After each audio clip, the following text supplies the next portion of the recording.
thought about bringing my tripod to the beach, but it's a good thing I didn't because not too long after getting here, I feel it in my butt again.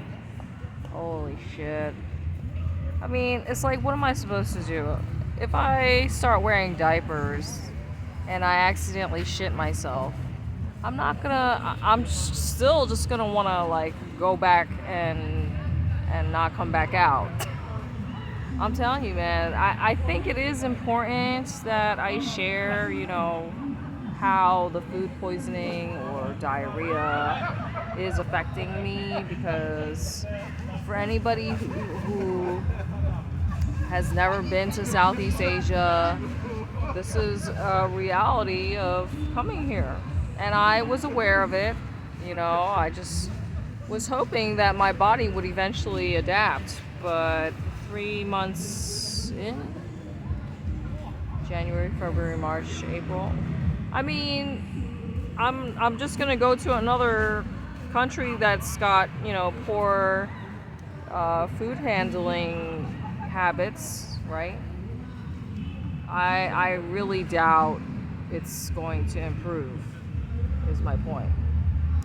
Anyway, I have seen people on the beach or whatever with their tripods, so I wouldn't be completely out of place.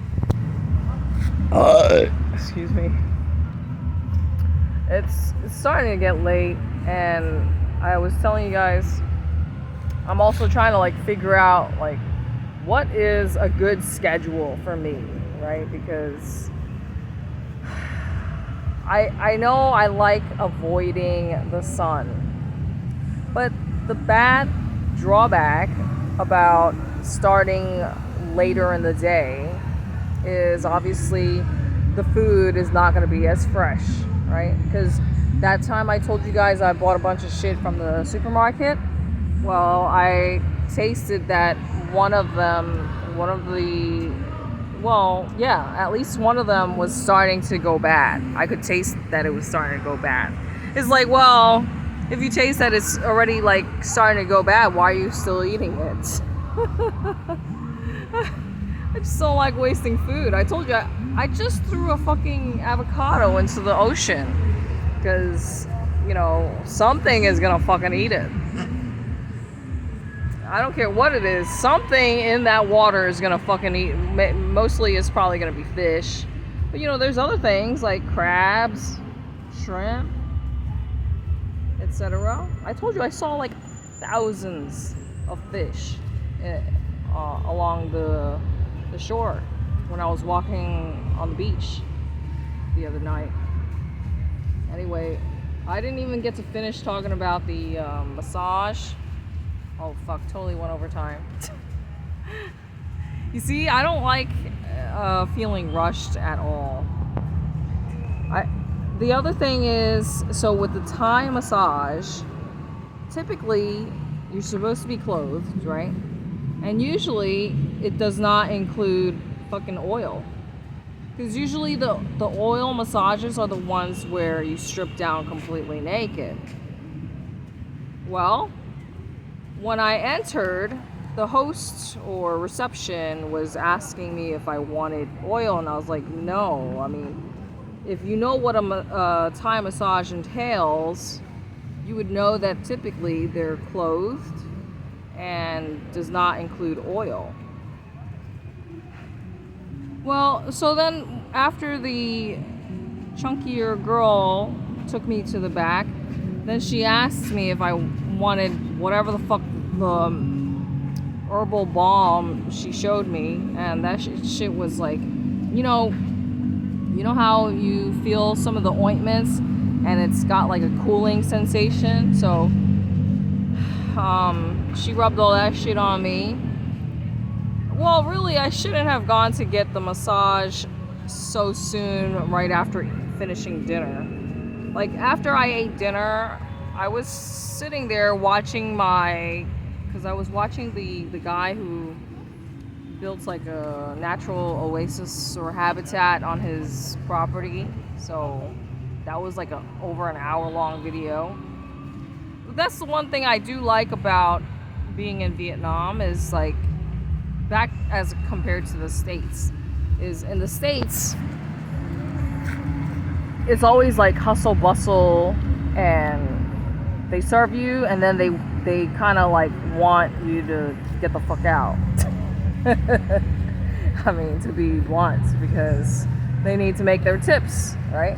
And here it's way more relaxed.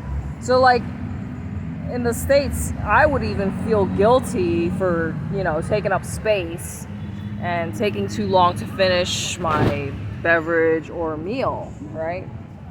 But like, dude, you're out to enjoy your time. I hate feeling rushed. I told you I just don't like the United States. I hate the tipping culture, especially when, you know, if you're going to a fucking fast food joint and they still at the cashier, like point of sale, like kiosk or whatever, the thing where you swipe your fucking credit card.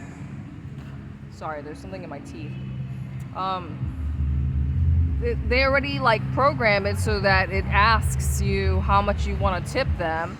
So then it kind of like puts you on the spot and makes you feel like a jerk for not tipping.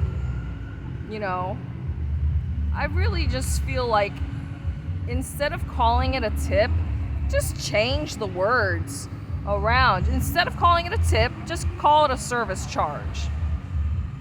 And just automatically tack it on, you know, because a tip, to me, it should just be like obligatory, not mandatory. I shouldn't feel like it's mandatory for me to fucking leave a fucking tip. This is why Americans don't even fucking go out, because Americans are poor. I mean, most of the Americans, you know, they're just struggling paycheck to paycheck, barely making ends meet, you know. They don't have time. They don't have, well, time or money to go out and enjoy their life, because, you know, you buy a few things. I told you about the way they do the prices now. You know, they're just trying to scam you left and right. So I'm just glad I got out of that fucking mess. Although I do have to go back eventually because of my dad. Anyway, look at how much I got off topic. Just starting off talking about the fucking massage. But yeah, she was putting all that shit on me. It was just not a good experience. And then the last thing, when I went to the bathroom, there was no fucking toilet paper. So thank God. Thank God I'm always prepared and I have my own fucking TP, my own tissue products in my bag. That's, you know, absolutely mandatory. You need to have your own, you know, shit paper everywhere you go in Asia, just to be safe.